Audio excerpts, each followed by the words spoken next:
Donc à gauche, on a augmentation massive des impôts par le bloc Nouveau Front Populaire. À droite, on a le bloc Rassemblement national qui vous dit bon, on n'augmentera pas tellement les impôts, on va avoir un programme, on ne sait pas trop comment on le financera, vous verrez.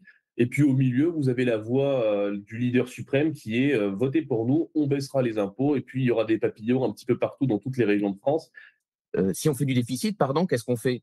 Bah, à partir du moment où on n'augmente pas les impôts, puisqu'on est déjà, et Oui. Gabriel Attal le reconnaît, champion du monde des impôts, eh bien, il ne reste plus que l'emprunt. Donc, en fait, c'est même vraiment se tirer une balle dans le pied, parce que si on est dans la dette perpétuelle, eh bien, en fait, on fait payer des impôts aux générations futures, à vos enfants, Clémence, aux miens, à nos petits-enfants.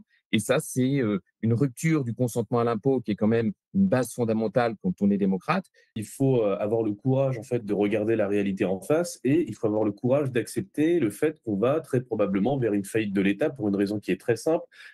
C'est qu'aujourd'hui, ils ont décidé il y a quelques années de façon assez intelligente d'indexer en fait les emprunts d'État sur l'inflation, les obligations d'État français sur l'inflation. Ça veut dire quoi? Ça veut dire qu'avant, on empruntait un taux de 0%, donc même si on avait un budget déficitaire de l'État, qu'on dépensait plus que ce qu'on rentrait, on pouvait emprunter de l'argent gratuitement sur les marchés financiers sur la garantie d'une bonne réputation de l'État français. Mmh. Maintenant, on emprunte à des taux de marché. Les taux de marché, ils sont entre 3 et actuellement entre 3 et 3,5.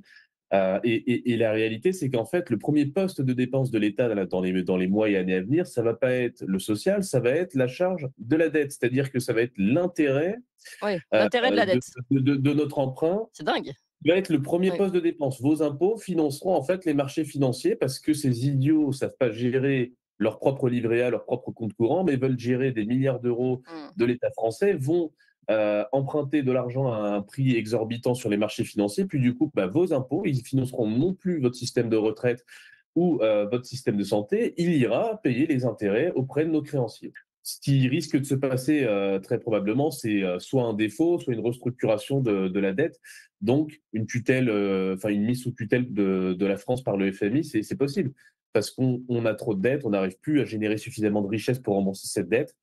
On est obligé de faire défaut, on se met sous tutelle du FMI, mais du coup, ça voudrait dire implosion de la zone euro, parce que la France et l'Allemagne, c'est les deux créateurs de cette zone euro. Donc, vous voyez, la chute de la France, c'est en même temps la chute de la zone euro. Donc, est-ce qu'ils laisseront la France mourir? On ne sait pas.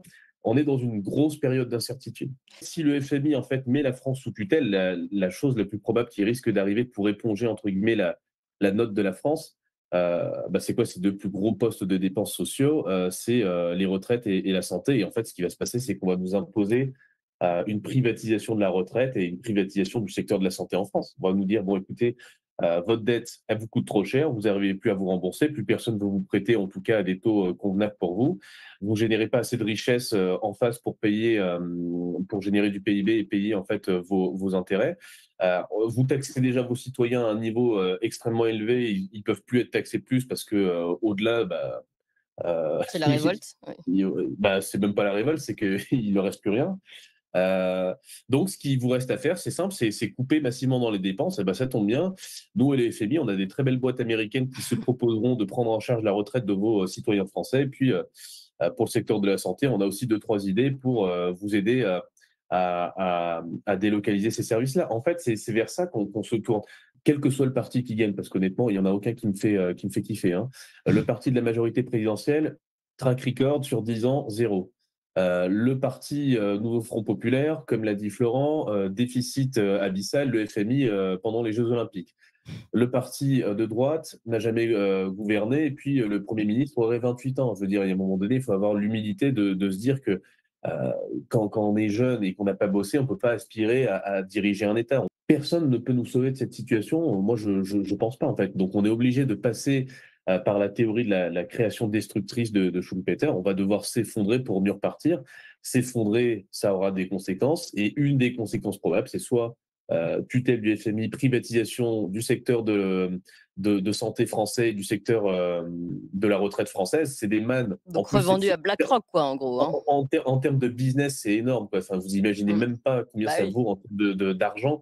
Donc, si on privatisait ça, ça serait tellement juteux pour nos créanciers qui ont peut-être des copains qui seraient à même de reprendre tout ça. Donc, à mon avis, on va nous pousser dans cette situation parce que c'est une situation où derrière, il y a des intérêts économiques qui sont énormes. En réalité, la vraie solution sur tous ces problèmes, elle se trouve dans un espèce d'entre-deux, c'est-à-dire qu'il faudrait faire comme en Suisse. Au niveau de l'école, moi, je pense que ce qui serait intéressant, ça serait de partir sur quelque chose de régional. En fait, on a un pouvoir très centralisé en France qui est lié à notre histoire, c'est l'histoire de la monarchie et justement de la centralisation du pouvoir Oui. depuis des centaines d'années. En fait, il faudrait revenir à un régionalisme où chaque région aurait, pourquoi pas, son propre pouvoir central, enfin, son propre petit pouvoir régional, ses programmes d'éducation. Et pour ce qui est de la retraite, une des solutions qui serait logique, ça serait de faire comme ce qui se fait en Suisse. Un pilier solidarité avec l'État, donc on va dire répartition classique, un pilier capitalisation et un pilier facultatif. Oui. Et en fait, on aurait le meilleur de tous les mondes. On aurait un pilier solidaire où on donne de l'argent un petit peu à tout le monde, pas de souci, comme c'est le cas actuellement. Un pilier capitalisation pour chacun, donc chacun cotise pour lui-même, et un pilier facultatif. Si vous mettez plus d'argent pour votre retraite aujourd'hui, bah, vous pouvez le défiscaliser de vos impôts, donc vous payez moins de taxes. Et en fait, on vous incite, on vous paye, on vous donne une incitation fiscale à être responsable et à préparer votre futur demain. C'est intéressant. Et ça serait un système un peu entre deux, comme ça on n'aurait Oui. pas besoin de choisir soit à 100% la solidarité nationale, soit 100% la capitalisation égoïste. Mmh. On aurait un truc un peu équilibré.